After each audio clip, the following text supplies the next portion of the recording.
এই জীবনে তিনটি গুরুত্বপূর্ণ শব্দ আছে যা বোঝা আমাদের কাছে খুব গুরুত্বপূর্ণ, এবং এই তিনটি শব্দের নিজস্ব অর্থ আছে।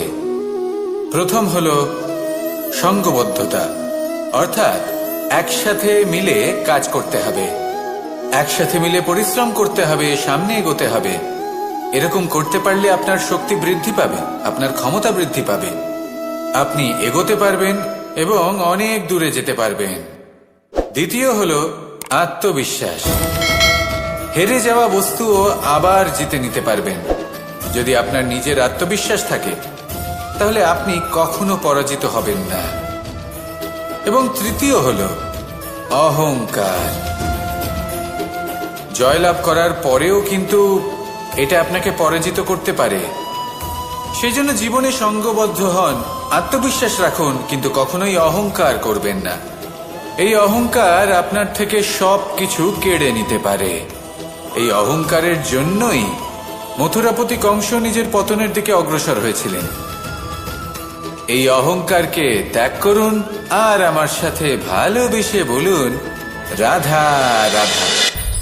এই সংসারে সব থেকে বেশি কঠিন কাজ কোনটা? কেউ বলবেন যুদ্ধ করা, কেউ বলবেন ধন অর্জন করা, আবার কেউ বলবেন জ্ঞান অর্জন করা সব থেকে বেশি কঠিন। এবার প্রত্যেক ব্যক্তির নিজস্ব অভিজ্ঞতা আছে আর সেই অনুসারে তার নিজস্ব একটা উত্তর আছে। সাধারণভাবে দেখতে গেলে এই সংসারে সব থেকে কঠিন হলো তপস্যা করা, অর্থাৎ সব কিছু ত্যাগ করে তপস্যায় নিজেকে বিলীন করে দেওয়া। এবার এর থেকে বেশি কঠিন এই সংসারে আর কি বা হতে পারে? এই সংসারে, এই সমাজে, নিজের পরিবারের মধ্যে থেকেও ধৈর্য ধরে সামনে অগ্রসর হওয়া, এটা হলো সব থেকে কঠিন কাজ। কারণ যখন আপনি তপস্যা করেন তখন সেখানে আপনার ধৈর্য ভাঙার মতো কেউ থাকেন না, না কোনো বন্ধু, না কোনো আত্মীয়, না কোনো শত্রু, কেউ না। কিন্তু যখন আপনি এই সমাজে, এই পরিবারে থাকেন, কোনো না কোনো ব্যক্তি এসে আপনার ধৈর্যের বাঁধ ভেঙে দেওয়ার ক্ষমতা রাখেন। তারা আপনার ধৈর্যের বাঁধ ভেঙে দেয়, আর কখনো কখনো তারা অনিচ্ছাকৃতভাবেই সেটা করে থাকেন। কারণ তাদের মানসিকতা আপনার থেকে আলাদা, তাদের কর্ম আপনার থেকে আলাদা, তাদের দৃষ্টিভঙ্গি আপনার থেকে আলাদা, জীবন যাপন আপনার থেকে আলাদা। সেক্ষেত্রে আপনি ধৈর্যচ্যুত হন, প্রসন্নতা আপনার থেকে ছিনিয়ে নেওয়া হয়। সেই জন্য এই সংসারে, এই পরিবারের থেকেও ধৈর্য ধরে সামনে অগ্রসর হওয়া কোনো পর্বতের শিখরে গিয়ে তপস্যা করার থেকেও অনেক বেশি কঠিন। আর যে ব্যক্তি এই সমাজেই, এই পরিবারে, সেই সকল মানুষের মধ্যে থেকে গিয়েও ধৈর্য ধরে অগ্রসর হতে থাকেন, যারা এই কাজটা শিখে নিতে পারেন, তারাই কিন্তু জীবনে আনন্দ লাভ করতে পারেন। এই ধৈর্যই শেষে আপনার জীবনে প্রসন্নতা বহন করে আনবে। তাই ধৈর্য ধরে জীবনের পথে অগ্রসর হন আর আমার সাথে ভালোবেসে বলুন, রাধা রাধা। আমরা যখনই কোনো গাছের চারা রোপণ করি তখন সবার আগে পরীক্ষা করে দেখি যে যেখানে আমরা চারা রোপণ করতে চলেছি সেখানকার মাটি আদৌ উর্বর কিনা, সেই মাটি সেই চারাকে বাড়তে সাহায্য করবে কিনা। যখন একটা চারা রোপণের আগে আমরা এত কিছু ভাবতে পারি, তাহলে কাউকে বিশ্বাস করার আগে আমরা কেন ভাবি না? জীবনে কখনো এই বিশ্বাসরূপী চারা কোথাও রোপণ করার আগে বোঝার চেষ্টা করুন যে যার উপর আপনি বিশ্বাস করতে চলেছেন সে কি আদৌ আপনার বিশ্বাসের যোগ্য কি না। ভেবে দেখুন সেই ব্যক্তি ভবিষ্যতে গিয়ে আপনার বিশ্বাস ভাঙতে পারে কিনা। এটাও ভেবে দেখুন যে যাকে আপনি বিশ্বাস করতে চলেছেন তাকে আপনি বিশ্বাস করলে নিজের জীবনের উদ্দেশ্যে আপনি অগ্রসর হতে পারবেন কিনা। আর তার জন্য প্রয়োজন সঠিক সিদ্ধান্ত, পরখ করা, কোনটা উচিত কোনটা অনুচিত সেটা বোঝা। আর তাতে কিন্তু আপনি সন্দেহবাতিক হবেন না, তাতে আপনি আরো নিপুণ হয়ে উঠবেন। তাই যদি আপনি নিপুণ হয়ে উঠতে চান তাহলে বোঝার চেষ্টা করুন, পরখ করে দেখুন, কোনটা উচিত কোনটা অনুচিত বুঝুন। আর বিশ্বাস তখনই করুন যখন আপনি 100% নিশ্চিত হবেন যে সে বিশ্বাসের যোগ্য। আসুন আমার সাথে ভালোবেসে বলুন, রাধা রাধা। রাধা কখনো কখনো আমার জন্য বড়ই সুগন্ধি আতর নিয়ে আসে, পারিজাত ফুলের মালা নিয়ে আসে আমার প্রসাধন করবে বলে, এবং আমার সব থেকে বেশি প্রিয় মাখন নিজে হাতে বানিয়ে আনে আমাকে নিজে হাতে খাইয়ে দেবে বলে, সবকিছু আমাকে প্রসন্ন করবে বলে। কিন্তু আপনি কখনো ভেবেছেন যে এই আতর কিভাবে বানানো হয়? সহস্র ফুলের পাপড়ি একসাথে পিষে নিতে হয়, তারপরে তার থেকে যে রস নিঃসৃত হয় সেই রস দ্বারাই আতর তৈরি হয়।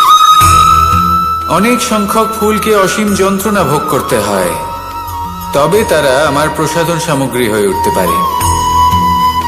দুধ থেকে মাখন তৈরি করার জন্য কতটা পরিমাণ মন্থন সহ্য করতে হয় সেটা আপনি জানেন। ঠিক সেই রকমই হলো আমাদের জীবনও। বিপদও আসে, কঠিন পরিস্থিতিও আসে, এর সম্মুখীন হতে শিখুন। মনে রাখবেন, আপনি হলেন সেই দুধ যাকে মন্থন সহ্য করতে হবে মাখন হয়ে ওঠার জন্য। মনে রাখবেন, আপনি হলেন সেই ফুলের মতন যাদের পিষ্ট হতে হবে সুগন্ধি আতর হয়ে ওঠার জন্য, যাকে এই সংসার পছন্দ করে। কখনো কখনো জীবনে আপনার সাথে খারাপ শুধুমাত্র এই কারণে ঘটে যাতে আপনার শ্রেষ্ঠ রূপ এই সংসারের সামনে আসতে পারে। শুধুমাত্র কঠিন পরিস্থিতি এবং বিপদকে একটা সুযোগ হিসেবে দেখার চেষ্টা করুন। আপনার জন্য এই সংসার বদলে যাবে, সংসারকে দেখার দৃষ্টিভঙ্গি পাল্টে যাবে, আপনার ভাগ্য পাল্টে যাবে, আর এই মন প্রসন্ন হয়ে বলবে, রাধা রাধা।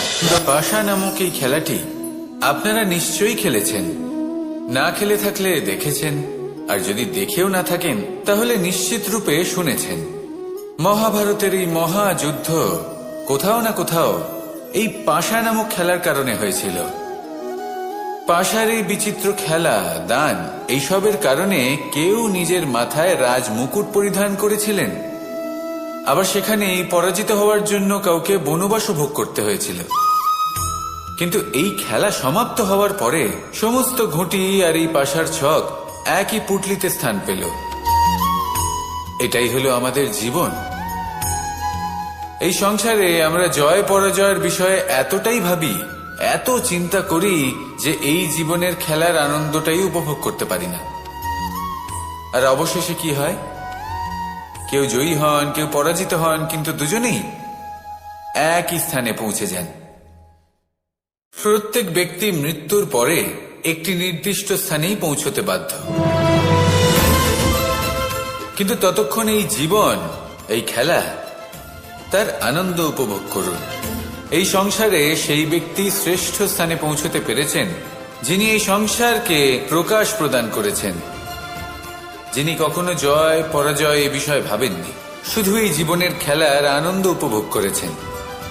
এটাই আপনিও করুন, আর আমার সাথে ভালোবেসে বলুন, রাধা রাধা। প্রত্যেক মানুষ নিজের জীবনে দুঃখ অনুভব করেন। প্রত্যেকের দুঃখ আলাদা হতে পারে। কারোর মনে এই দুঃখ থাকে যে সে তার বাবা মায়ের সব ইচ্ছে পূরণ করতে পারেননি। কেউ এটা ভেবে দুঃখ পান যে সে চিরকাল সদাচার করেছেন, সৎকর্ম করেছেন, কিন্তু তাও তাকে দুরাচারী বলে মনে করা হয়। কেউ এটা ভেবেও দুঃখ পান যে তার সামনে যে ব্যক্তি রয়েছেন তার চোখে তিনি শত্রু হয়ে উঠেছেন বা দুষ্ট হয়ে উঠেছেন, যেখানে তিনি হয়তো কোনো অনুচিত কাজই করেননি। এবার এই সমস্ত বিষয় নিয়ে ভেবে নিজের ব্যক্তিত্ব নিয়ে সন্দেহ প্রকাশ করবেন না। যদি নিজের ব্যক্তিত্ব নিয়ে কোনো সন্দেহ থেকে থাকে তাহলে কর্ম সংক্রান্ত প্রশ্ন করুন যে আপনি যা করেছেন তাতে কি উচিত ছিল, কি অনুচিত ছিল। যেটা প্রয়োজন সেটা এটা বোঝার যে আপনার অন্তর্মন, আপনার বিবেক আপনাকে কি বলছে, আর আপনার অন্তর্মন আর আপনার বিবেক আপনাকে যেটা করতে বলবে শুধু সেটাই করুন। আর তারপরে এই সংসার কি বলবে, কি ভাববে সেসব নিয়ে ভাবতে যাবেন না, কারণ এই সংসার তো ঈশ্বরকেও প্রশ্ন করে থাকে, ঈশ্বরকেও দোষী মনে করে। কখনো কখনো যখন কোনো ঘটনা মানুষের ইচ্ছা অনুযায়ী ঘটে না, তখন মানুষ এটা বলে যে হে ঈশ্বর, আপনি আমার পাশে থাকলেন না, আপনি বড়ই কঠোর, এটা আপনার দোষ। যেখানে বেশিরভাগ সময় হয়তো সে নিজেই নিজের কর্মফল ভোগ করছে, আর কখনো কখনো ঈশ্বর হয়তো তার জন্য আরো ভালো কোনো পরিকল্পনা করে রেখেছেন, কিন্তু মানুষ এটা বুঝতে পারে না। তাই দিনের শেষে যেটা প্রয়োজন সেটা হলো নিজের মনের কথা বুঝতে হবে। আপনার বিবেক কি বলছে শুধু সেটাই করুন আর সামনে এগোতে থাকুন। আমার সাথে ভালোবেসে বলুন, রাধা রাধা। পরিবর্তন, এটা হলো সৃষ্টির অমূল্য নিয়ম। এই সংসারে সবকিছু সময়ান্তরে পরিবর্তিত হয়, এই সময়ও পরিবর্তিত হয়। পরিবর্তন চিরকাল হয়ে এসেছে আর চিরকাল হতে থাকবে, কিন্তু এবার আমরা সেই পরিবর্তন কিভাবে লাভ করব যেটা আমাদের প্রয়োজন, যেটা আমরা চাই। আমরা জীবনে বিকাশ চাই। এই বিকাশ কিভাবে লাভ করতে পারি? এই প্রকৃতি কিন্তু আমাদের অত্যন্ত উত্তম উদাহরণ দিয়ে বুঝিয়েছে।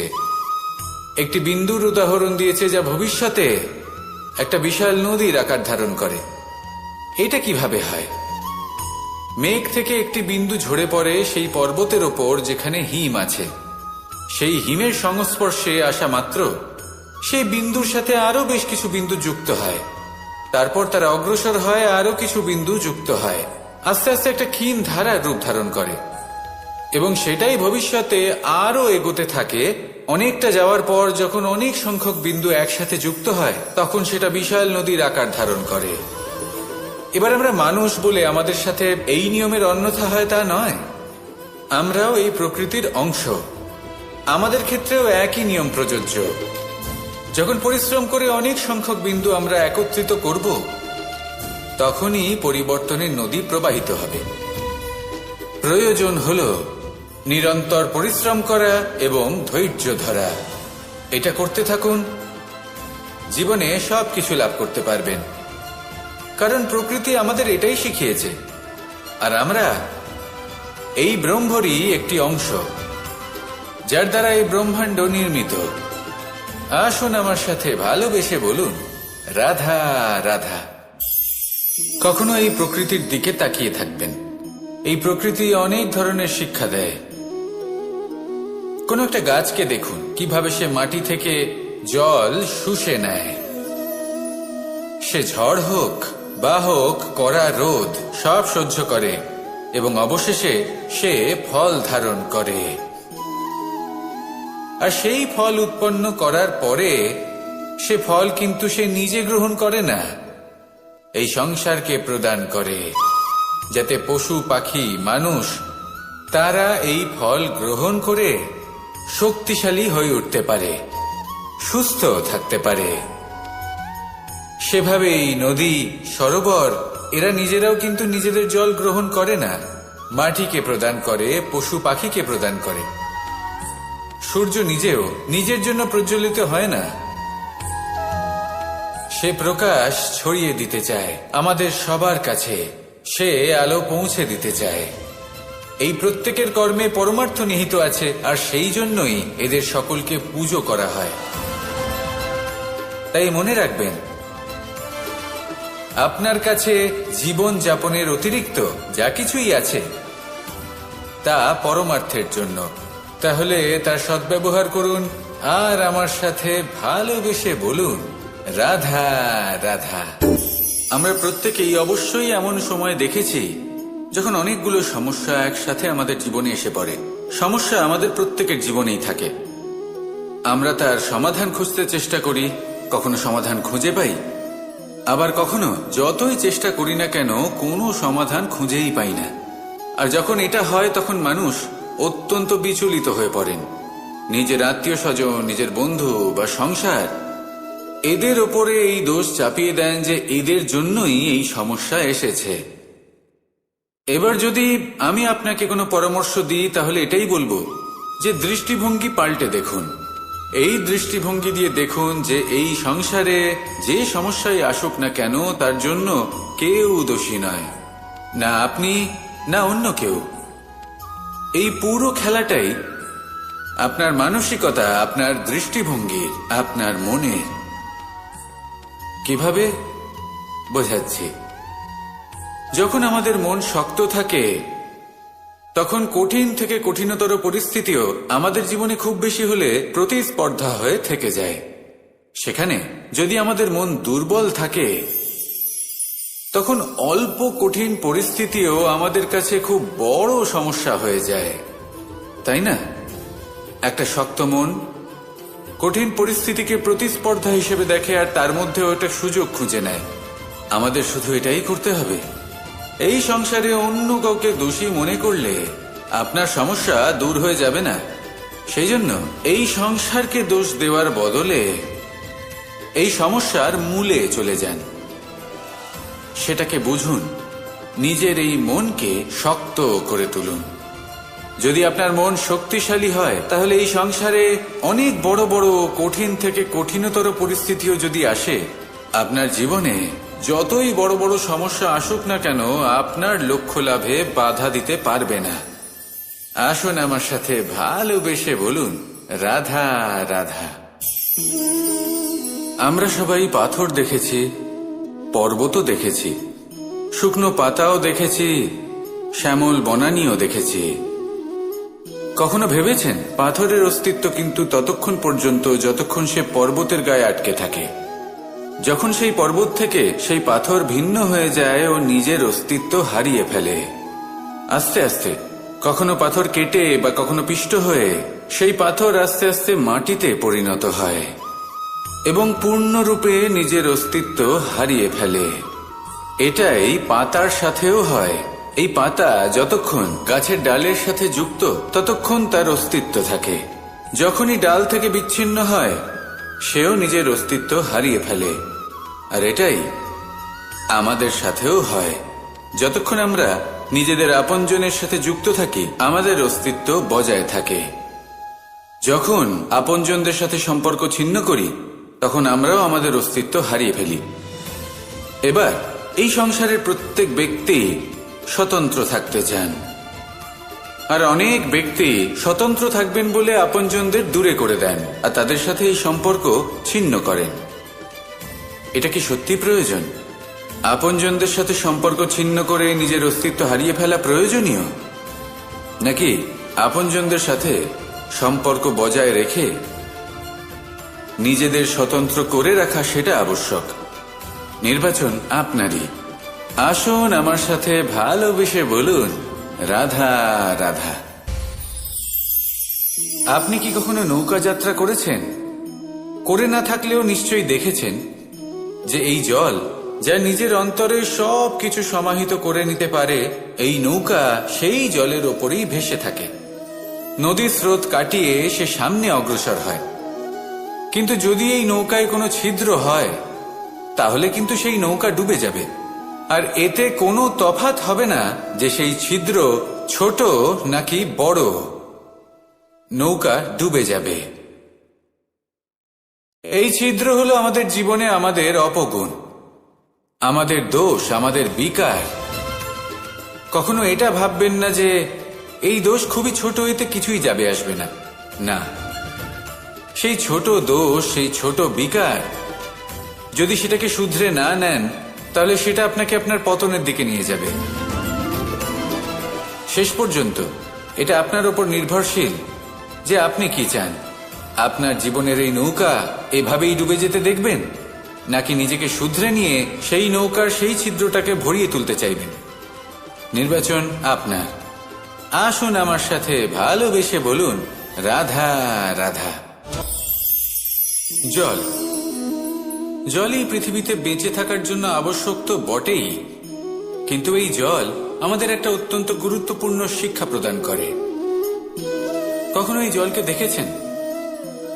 যে পরিস্থিতিতে এই জল প্রবাহিত হোক না কেন, এর উপর যা কিছুই প্রভাব থাকুক না কেন, এর পথে যতই বাধা আসুক না কেন, তার মধ্যে থেকে ও নিজের পথ ঠিক বের করে নেয়, কিন্তু নিজের প্রবাহ থামতে দেয় না, ক্রমাগত অগ্রসর হতে থাকে। সেরকমই একটা শিক্ষা যেটা আমরা জল থেকে পেয়ে থাকি, তা হলো এটা: আমরা যখন জলের দিকে তাকাই, তখন আমরা নিজের প্রতিবিম্ব দেখি, স্পষ্টভাবে দেখতে পাই। কিন্তু তখনই দেখতে পাই যখন এই জল শান্ত থাকে, স্থির থাকে। যদি এই জল অশান্ত হয়ে থাকে, স্থির না হয়, তাহলে আমরা এতে নিজের প্রতিবিম্ব দেখতে পাই না। এটাই আমাদের মনের সাথেও হয়ে থাকে।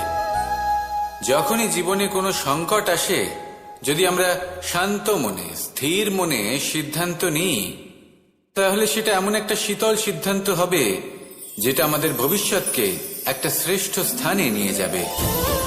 যদি এই মন অশান্ত হয়, বিচলিত হয়, পীড়িত হয়, দুঃখিত হয়ে থাকে, রুষ্ট হয়ে থাকে, তাহলে অনেক সময় আমরা এমন সিদ্ধান্ত নিই যেটা আমাদের জন্য অনুচিত প্রমাণিত হয়। যখন আপনি ক্রুদ্ধ ছিলেন বা দুঃখের বশে ছিলেন, তখন অনেক সময় হয়তো এমন সিদ্ধান্ত নিয়েছেন যেটার জন্য ভবিষ্যতে আপনি অনুশোচনা করেছেন। এবার দেখুন, এই আবেগগুলো থেকে আমরা পালাতে পারবো না, কিন্তু এই আবেগগুলো আপনার উপর কতটা প্রভাব ফেলবে সেটা আমরা অবশ্যই ঠিক করতে পারি। এই মনকে আমরা নিয়ন্ত্রণ করতে পারি। এটাই করুন, চিন্তা করুন, এই মনকে শান্ত রাখুন, স্থির হতে চেষ্টা করুন, আর তারপরে সিদ্ধান্ত নিন।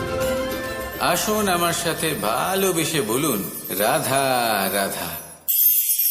এই সংসারে ভৌতিক বস্তুরও নিয়তি আছে। যারাই এই সংসারে আসে বা উৎপন্ন হয়, তারা কিছুমাত্র সময় পর্যন্তই এখানে থাকতে পারে, আর তারপরে সেও লুপ্ত হয়ে যায়, অর্থাৎ সে নিজেও এই পঞ্চমহাভূতে সমাহিত হয়ে যায়। আমাদের সাথেও ঠিক এটাই হয়। সেই জন্যই ঈশ্বর দ্বারা প্রদত্ত এই উপহারের বিষয়ে ভাবুন, এই জীবনের বিষয়ে ভাবুন। ঠিক যেমন বিশ্বাস ভঙ্গ হলে কোনো ব্যক্তি আমাদের কাছে অপরিচিত হয়ে যান, ঠিক সেরকমই শেষ নিঃশ্বাস ত্যাগের পর এই শরীরও আমাদের কাছে পরই হয়ে যায়। তাই এই শরীর থাকাকালীন শ্রেষ্ঠভাবে একে সদ্ব্যবহার করুন, এই জীবনে শ্রেষ্ঠ কর্ম করুন, আর এই জীবনকে শ্রেষ্ঠভাবে যাপন করার জন্য কিছু কথা বোঝা প্রয়োজনীয়। যদি আপনি কারোর প্রশংসা করেন, তাহলে পূর্ণ হৃদয় দিয়ে করুন। যদি আপনি হস্তক্ষেপ করে থাকেন, তাহলে মস্তিষ্ক দ্বারা করুন। যদি আপনি সমীক্ষা করেন, তাহলে বিবেক দ্বারা করুন। যদি আপনি ধন অর্জন করতে চান, তাহলে নীতি অনুসারে চলুন। যদি জীবনযাপন করতে চান, তাহলে রীতি মেনে করুন। আর যদি ঈশ্বরের ভজন করতে চান, তাহলে ভক্তিভাব নিয়ে করুন। শুধু এই কথা মনে রাখবেন যে আপনার এই জীবন কিন্তু অনিশ্চিত কাল পর্যন্তই আছে। কতক্ষণ আছে সেটা কেউ জানে না। তাই কিছু মুহূর্ত যেটা যাপন করতে আমরা এখানে এসেছি, সেখানে ক্রোধ, অহংকার, ঈর্ষা, এইসব আবেগের কি গুরুত্ব বলুন তো? এগুলো ত্যাগ করুন। মানুষকে ক্ষমা করতে শিখুন, আস্তে আস্তে বিশ্বাস করতে শিখুন। এই সংসারে নিঃস্বার্থভাবে প্রেম করতে শিখুন, আর সবার মধ্যে আনন্দ বিতরণ করুন। তাই এই সব গুণ যদি আপনি আত্মসাৎ করতে পারেন, তাহলে আপনার জীবনে শুধু আনন্দ এবং আনন্দই বিরাজমান হবে। আসুন আমার সাথে ভালোবেসে বলুন, রাধা রাধা। এবার কখনো কখনো জীবনে আমাদের মনে হয় যে চতুর্দিকে শুধুমাত্র অন্ধকারই হয়ে আছে। প্রত্যেকেরই তা কখনো মনে হয়। আর তখনই আমাদের নিরাশ হলে চলবে না, আমাদের দুঃখী হলে চলবে না। সেই সময় আমাদের খুঁজতে হবে নিজেদের আশেপাশে, চতুর্দিকে, আর কোথাও না কোথাও আমরা প্রকাশ অবশ্যই দেখতে পাব, আশার একটা কিরণ অবশ্যই দেখতে পাব। কেউ এমন একটা কর্ম করেন যেটা দেখে আমরা প্রেরিত হয়ে যাই, আর এমন কোনো কর্ম যদি আপনারা করেন, তাহলে সেই কর্ম আপনার মনকে প্রসন্ন ভাব, আনন্দ এবং ভালোবাসা দ্বারা ভরিয়ে তুলবে। আপনার অন্তরের সেই অন্ধকারের অন্ত করবে, দুঃখেরও অন্ত করবে। আর এই মন প্রসন্ন ভাব নিয়ে বলবে, রাধা রাধা। যদি কোনো সিংহ বানরের মতো গাছে চড়তে চেষ্টা করে, তাহলে কি হবে? একটা মাছ যদি মাটিতে হাঁটতে চেষ্টা করে, তাহলে কি হবে? তারা বিফলই হবে। কিন্তু এরকম কেন হয়? তার কারণ হলো প্রকৃতির রচনা কিছুটা এরকম। এখানে প্রত্যেকটি ব্যক্তিকে, প্রত্যেকটি প্রাণীকে আলাদা আলাদা গুণের অধিকারী করা হয়েছে, এবং সকলকে একটা সীমাও প্রদান করা হয়েছে। এবার এই যে বৃক্ষ, পশু, পাখি, এদের মধ্যে সেই ক্ষমতাই নেই যে এরা নিজেদের যাচাই করতে পারবে, নিজেদের সীমাগুলো বুঝতে পারবে, নিজেদের সদ্গুণগুলো চিনতে পারবে, এরা সেটা করতে পারবে না। কিন্তু মানুষ তো আলাদা। মানুষের কাছে সেই বিশেষ শক্তি আছে যে তারা পূর্ণরূপে নিজেদের যাচাই করতে পারবে, নিজেকে পূর্ণরূপে বুঝতে পারবে, নিজের দোষ, নিজের অপগুণ, নিজের সদ্গুণ, নিজেদের সীমাগুলো তারা বুঝতে পারবে। আর এটা অত্যন্ত গুরুত্বপূর্ণ। কথায় আছে যে যদি সাফল্য লাভ করতে হয় তাহলে নিজেকে যাচাই করে নিতে হবে। তাই নিজেকে যাচাই করুন, নিজের সাথে পরিচিত হয়ে যান এবং জীবনে কর্ম করতে থাকুন। সাফল্যের শিখরে অবশ্যই পৌঁছে যাবেন। আর ওখানে যদি যান তাহলে এই মন প্রসন্ন হয়ে অবশ্যই বলবে, রাধা রাধা। বনের মধ্যে যদি আপনি কোনো বিষাক্ত সাপ দেখেন তাহলে কি করবেন? আপনি তখনই তার থেকে দূরে পালাতে চেষ্টা করবেন। আর এটা কেন করবেন? নিজের রক্ষার্থে। এই কথা আমি নয় মেনে নিলাম, কিন্তু নিজের জীবনে এটা করেন না কেন? আপনি যেখানেই যান, যে স্থানেই যান না কেন, প্রত্যেক সময়, প্রত্যেক মুহূর্তে এমন বিষাক্ত সাপ আপনি অবশ্যই খুঁজে পাবেন। আর সেই সাপ নয় যাদের আপনি বনে খুঁজে পাবেন, এরা হলো সেই সাপ যা আপনাকে পাপ করতে বাধ্য করবে। আপনার অন্তরের বাসনা, ক্রোধ, অহংকার, লোভ, ঈর্ষা এদের বৃদ্ধি ঘটাবে। দেখুন, বনের এই সাপ আপনাকে একবার ছেড়ে দিতেও পারে, ছোবল নাও মারতে পারে, কিন্তু এই যে পাপরূপী সাপ আছে তা অবশ্যই ছোবল মারবে। কর্ম যদি করেন তাহলে অবশ্যই ফল পাবেন। সেই জন্য যখনই কোথাও যাবেন, যদি এমন কাউকে দেখেন, যদি এমন কিছু দেখেন যে আপনাকে পাপ করতে বাধ্য করছে, তাহলে সেই মুহূর্তে সেখান থেকে পালিয়ে যান। যেমন বনের সাপ দেখে আপনি পালাতে থাকেন। সৎকর্মের রক্ষা অত্যন্ত আবশ্যক। আসুন আর আমার সাথে ভালোবেসে বলুন, রাধা রাধা। মনুষ্য জীবনের সব থেকে বেশি গুরুত্বপূর্ণ বিষয় হল মনের একাগ্রতা। এই সংসারের যে কটি মহান কার্য সম্পাদন হয়েছে তা হল মনের এই একাগ্রতার একমাত্র ফল। আপনি অবশ্যই দেখে থাকবেন, অনেক ছোট বড় নদী যা বয়ে চলে তাদের সামনে একটা বাঁধ নির্মাণ করা হয় সেই সব নদীর জল সঞ্চয় করতে। বাঁধ হয়ে গেলে প্রয়োজন মতো বা মনের ইচ্ছে মতো তাকে ব্যবহার করা সম্ভব। এবার এটাই আমাদের মনের সাথেও সম্ভব। আমাদের মনের একাগ্রতা আজকের দিনে দাঁড়িয়ে বিভিন্ন ধরনের বিকার, ক্রীড়া এবং ভোগের মধ্যে ভাগ হয়ে গেছে। একে একত্রিত করতে হবে, একটা বাঁধ নির্মাণ করতে হবে। শুধু এটাই করতে হবে, যেটা উচিত কর্ম সেটাই করুন, যেটা অনুচিত কর্ম সেটা করা থেকে নিজেকে বিরত রাখুন। এটাই করতে হবে, যেটা উচিত কর্ম সেটাই করুন, যেটা অনুচিত কর্ম সেটা করা থেকে নিজেকে বিরত রাখুন। ব্যাস, এই কাজটাই আপনি করতে থাকুন, করতে থাকুন। মনের মধ্যে একাগ্রতার বাঁধ নির্মাণ করুন। আর একবার যদি তা নির্মাণ হয়ে যায় তাহলে যখন চাইবেন, যেখানে চাইবেন, যতটা চাইবেন একাগ্রতা প্রয়োগ করতে পারবেন। আর একবার যদি আপনি এটা শিখে যান তাহলে এই সংসারকে বদলে ফেলার মতো কাজ আপনি করতে পারবেন, সমাজকে শুধরাবার মতো কাজ করতে পারবেন। তাহলে এই মনকে একাগ্র করুন আর আমার সাথে ভালোবেসে বলুন, রাধা রাধা। আমরা সবাই ফল খাই, কিন্তু আমাদের সেই ফলই প্রিয় হয় যে পরিপক্ক হয়ে ওঠে, যেটা নম্র হয়, আর যে ফল অনেক বেশি মিষ্টি আর সুস্বাদু হয়ে থাকে, যাদের রঙে বাহার দেখা যায়। সেইভাবে জীবনে আমরা নানান মানুষের সাথে পরিচিত হই, কিন্তু সেই মানুষই আমাদের মন ছুঁয়ে যায় যারা বিনম্র স্বভাবের, যাদের বাণী খুব মধুর, যাদের অন্তরে আত্মবিশ্বাসের একটা তেজ, একটা রং দেখা যায়। এবার এমন ব্যক্তি আমরা কি করে হব? ঠিক সেইভাবেই যেমন একটা ফল রোদ, বর্ষা, শীত, বায়ু এই সকল সংকটময় পরিস্থিতির সম্মুখীন হয়ে পরিপক্ক হয়ে ওঠে, সেইভাবেই মানুষ সংকটময় পরিস্থিতির সম্মুখীন হয়ে পরিপক্ক হয়ে ওঠেন। যদি এই সংকটের সম্মুখীন হন তাহলে অভিজ্ঞ হবেন, আর এই অভিজ্ঞতাই শিক্ষা দিয়ে যাবে। এই অভিজ্ঞতা আমাদের শিখিয়ে দেয় যে আমাদের বিনম্র থাকতে হবে। অহংকার করে কোনো লাভ নেই। মধুর বাণীর যে কি মূল্য তা আমরা শিখতে পারি। এই অভিজ্ঞতাই আমাদের বুঝিয়ে দেয় যে উচিত অনুচিত কোনটা আমাদের দৃষ্টিভঙ্গি তৈরি করে, আর এই দৃষ্টিভঙ্গি দ্বারা আত্মবিশ্বাস জাগ্রত হয়। সেই জন্য জীবনে কখনো বিপদ থেকে দূরে পালাবেন না, সেগুলোর সম্মুখীন হন, অভিজ্ঞতা লাভ করুন, তার থেকে শিক্ষা লাভ করুন, এইভাবেই পরিপক্ক হবেন। আসুন আমার সাথে ভালোবেসে বলুন, রাধা রাধা। ধন সঞ্চয় করা সম্ভব, আর সেই জন্য ধন সব থেকে বেশি মূল্যবান সম্পত্তি নয়। এবার আপনি বলবেন, এ আমি কি বলছি? এই ধন খুব মূল্যবান, আমরা সকলে অর্জন করতে ব্যস্ত। সেটা এই কারণে, কারণ আপনারা জানেন না এই সংসারের সব থেকে বেশি মূল্যবান সম্পত্তি কি। এ হলো সেই সম্পত্তি যা কখনো সঞ্চয় করা সম্ভব নয়। আপনার কাছে যতই ধন থাকুক তা দিয়ে আপনি স্বাস্থ্য লাভ করতে পারেন, বাড়ি কিনতে পারেন, আদি ইত্যাদি, কিন্তু আপনি যতই ধনী হন না কেন, ফেলে আসা দিনের একটা মুহূর্ত আপনি লাভ করতে পারবেন না।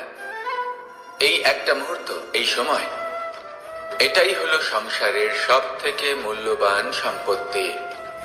একবার চলে গেলে তা কখনোই ফিরে আসে না। আর এই মুহূর্ত যতই চলে যাক না কেন, আমরা স্মৃতির মাধ্যমে সেগুলি যাপন করতে পারি, তার আনন্দ উপভোগ করতে পারি। আর যার সাথে আমরা সময় অতিবাহিত করেছি তার স্মৃতিতে আমরা চিরকাল জীবিত থাকতে পারি। সেই জন্য সময় সব থেকে মূল্যবান সম্পত্তি, তাকে এইভাবে নষ্ট করবেন না। প্রত্যেকটা মুহূর্ত উপভোগ করুন, আনন্দ করুন, আর ভালোবেসে বলুন, রাধা রাধা। কনক, কি সুন্দর একটা শব্দ। এর অনেকগুলো রূপ রয়েছে, অনেকগুলো অর্থ রয়েছে। প্রথম অর্থ হলো স্বর্ণ, অর্থাৎ সম্পত্তি। দ্বিতীয় অর্থ ধুতুরা, অর্থাৎ গাছের ছোট একটা বীজ, যা কিনা অত্যন্ত শক্তিশালী হয়। যদি বেশি মাত্রায় এর প্রয়োগ করা হয় তাহলে এটা বিষময় হয়ে উঠতে পারে। এই হলো সেই ধুতুরা যার প্রয়োগ মহাদেবের পুজোতে করা হয়। এবার প্রশ্ন হলো এটাই যে এই স্বর্ণ এবং এই ধুতুরার মধ্যে মিল কি রয়েছে। মিল হলো এটাই যে এই দুটোই মানুষকে মত্ত করে তোলে। ধুতুরা মানুষকে তখন মত্ত করে যখন তাকে সেবন করা হয়, কিন্তু স্বর্ণ, ধন, সম্পত্তি, মানুষ এটা যতটাই অর্জন করে নেয় সেটাই যথেষ্ট। এই স্বর্ণ মানুষের ভাবনা চিন্তা করার ক্ষমতাকে বশ করে ফেলে। মানুষ সম্পত্তির লোভে মত্ত হয়ে ওঠে, কারণ যে যত চমৎকারী, যতটা অমূল্য হয় তাকে সামলানো কিন্তু ততটাই কঠিন, তাই না? তাই মনে রাখবেন, ধন, স্বর্ণ, সম্পত্তি এগুলো ধুতুরার থেকেও অনেক বেশি বিষাক্ত হতে পারে। তাই এর ওপর আত্মসংযমের একটা কবচ পরিয়ে রাখবেন এবং বিবেকের শক্তির সাথে এগুলো প্রয়োগ করুন, তবেই কল্যাণ হবে। আসুন আমার সাথে ভালোবেসে বলুন, রাধা রাধা। রোগ যদি এসে থাকে তাহলে তার ওষুধও অবশ্যই আসে। সমস্যা যদি আসে তাহলে সেই সমস্যার সমাধানও নিজে থেকেই আমাদের কাছে চলেই আসে। এই সংসার, এই জীবনের শুধুমাত্র একটাই নিয়ম আছে, আর তা হলো এটাই, এই সংসার হলো একটা চক্রের মতো। এতে শাশ্বত বলে কিছু নেই, নিত্য বলে কিছু নেই, আর যা কিছুই রয়েছে সব বদলাতে চলেছে। যদি আপনার জীবনে দুঃখ থাকে, সমস্যা থাকে, যদি আপনি বিপদ দ্বারা আচ্ছন্ন, তাহলে মনে রাখবেন সবকিছু বদলে যেতে চলেছে। দুঃখের সময় কাঁদবেন না, মনকে আরো দুঃখী করে তুলবেন না, কারণ এখানে যা কিছুই এসেছে তা যাওয়ার জন্যই এসেছে। তাহলে এত চিন্তা কিসের? আনন্দ সহকারে জীবন যাপন করুন, আর আমার সাথে ভালোবেসে বলুন, রাধা রাধা। মানুষের জীবনে তিনটি গুণ অত্যন্ত প্রয়োজনীয়: শ্রদ্ধা, বিনম্রতা, যোগ্যতা। যদি জ্ঞান লাভ করতে চান তাহলে শ্রদ্ধার প্রয়োজন, যদি মান লাভ করতে চান তাহলে স্বভাবে বিনম্র হওয়া প্রয়োজন, আর যদি মনোবাঞ্ছিত স্থান লাভ করতে চান তাহলে যোগ্যতার প্রয়োজন। বিষয়টা সহজ। শ্রদ্ধা আপনাকে জ্ঞান দেবে, নম্রতা আপনাকে মান, আর যোগ্যতা উচিত স্থান দেবে। কিন্তু যদি আপনি এই তিনটি গুণ সম্মিলিত করেন তাহলে এমন কিছু লাভ করবেন যা এই সব কিছুর থেকে অনেক ঊর্ধ্বে। সম্মান। আর এ হলো সেই সম্মান যা প্রত্যেক মানুষের নিজের জীবনে লাভ করতে চেষ্টা করা উচিত, কারণ এই হলো সেই সম্মান যার কারণে আপনি চলে যাওয়ার পরেও এই সংসার আপনাকে ভালোবাসবে আর মনে রাখবে। আসুন আমার সাথে ভালোবেসে বলুন, রাধা রাধা। জীবনে গতি অত্যন্ত গুরুত্বপূর্ণ, মতিও হলো গুরুত্বপূর্ণ, এবং তার থেকেও বেশি গুরুত্বপূর্ণ হলো সঙ্গতি। একটা জলের ফোঁটা, তার মধ্যে গতি থাকে, প্রকৃতির মধ্যে তা লাভ করার ইচ্ছে নিহিত থাকে, কিন্তু এই যে সঙ্গতি তা নির্ধারিত করে যে এই জলের ফোঁটা ঝিনুকের মুখে পড়ে মুক্ততে পরিণত হবে নাকি বিষাক্ত সাপের মুখে পড়ে বিষে পরিণত হবে। এবার দেখুন, এই জঞ্জাল স্বর্ণকারের দোকানের সামনেও থাকে এবং জঞ্জাল একজন ব্যবসাদারের দোকানেও থাকে, কিন্তু জঞ্জাল যা স্বর্ণকারের দোকানে থাকে তা ব্যবসাদারের দোকানের জঞ্জালের থেকে অনেক বেশি মূল্যবান, কারণ তার মধ্যে সোনার কণার সঙ্গতি থাকে। সেই জন্য জীবনে সঙ্গতির উপর বিশেষ গুরুত্ব দেবেন। যেমন সঙ্গতি তেমনই আপনি হবেন। আসুন আমার সাথে ভালোবেসে বলুন, রাধা রাধা। প্রত্যেক প্রাণী ভালোভাবে জীবন যাপন করতে চান, এটা তাদের স্বভাবে আছে এবং ভাবাটা অনুচিত নয়। কিন্তু একটা ভালো জীবনের গুরুত্বপূর্ণ অংশ কোনটা? বসবাসের স্থান, সেই স্থান যেখানে আমরা জীবন অতিবাহিত করি। এবার মানুষ ভাবতে পারেন যে একটা ভালো বাসস্থানের অর্থ কি? সেই স্থান যেখানে সহজে জল পাওয়া যায়, যেখানে শুদ্ধ বায়ু পাওয়া যায়, যেখানে আনাজ উৎপন্ন হয়। এটা জীবনযাপনের জন্য পর্যাপ্ত বটে, কিন্তু ভালো জীবনযাপনের জন্য আরো একটা কথা আপনাকে বুঝতে হবে। সাধু, জ্ঞানী, পণ্ডিত ব্যক্তি, এই সকল মহাপুরুষ, এনাদের যে বাসস্থান তা অত্যন্ত বিশেষ হয়। এখানে এক ধরনের বিশেষ ইতিবাচক শক্তি থাকে, এমন একটা স্থান যেখানে দেবতারাও বিচরণ করেন। জীবন আমরা সবাই যাপন করি, কিন্তু জীবনের উদ্দেশ্য শুধুমাত্র জীবন যাপন করা নয়। জীবনের উদ্দেশ্য হলো মুক্তি লাভ করা। আর এই সকল সাধু, জ্ঞানী, পণ্ডিত ব্যক্তি, এই সকল মহাপুরুষ আপনাকে মুক্তির পথে নিয়ে যেতে পারেন, কারণ এরা হলেন সেই মহাপুরুষ যারা নিজেদের অন্তরের বিকার, অহংকার, ক্রোধ, বিদ্বেষ, এই সকল দোষগুলিকে ত্যাগ করেছেন, এদের উপর বিজয় লাভ করেছেন। এমনই একজন ব্যক্তি আপনাকে মুক্তির পথে নিয়ে যেতে পারে। প্রয়োজন হলো শুধুই এনাদের চিনতে পারা, এদের কথা বুঝতে পারা এবং এদের দেখানো পথে চলা। যদি আপনি এটা করতে পারেন তাহলে এই মন প্রফুল্ল হয়ে বলবে, রাধা রাধা।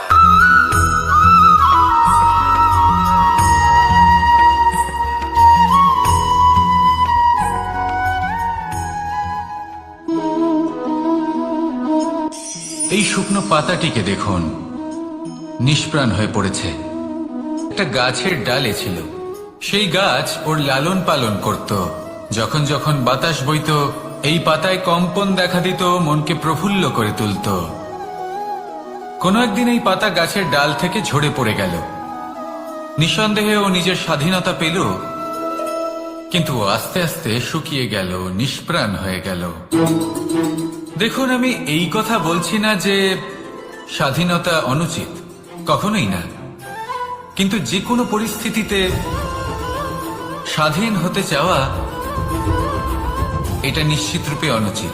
আমরা যদি আমাদের জীবনে পরিবারের গুরুত্ব ভেবে দেখি, তাহলে এই পরিবারে যতই মতভেদ থাকুক না কেন, যতই মনোমালিন্য থাকুক না কেন, যতই বিবাদ থাকুক না কেন, এই সব মিটিয়ে নেওয়া অত্যন্ত প্রয়োজনীয়। সেই সবকিছু সমাপ্ত করা অত্যন্ত প্রয়োজনীয়। কখনো এই পরিবারকে ভাঙতে দেবেন না, কখনো এই পরিবার থেকে দূরে চলে যাবেন না। এই পরিবার হলো আমাদের জীবনের একটা অমূল্য সম্পদ, অমূল্য এক আশ্রয়, যা এই সংসারে হয়তো কোথাও আপনি পাবেন না। তাই একে আগলে রাখুন। পরিবার সেই গাছ আসুন আমার সাথে ভালোবেসে বলুন রাধা। সেই গাছ, আসুন আমার সাথে ভালোবেসে বলুন রাধা।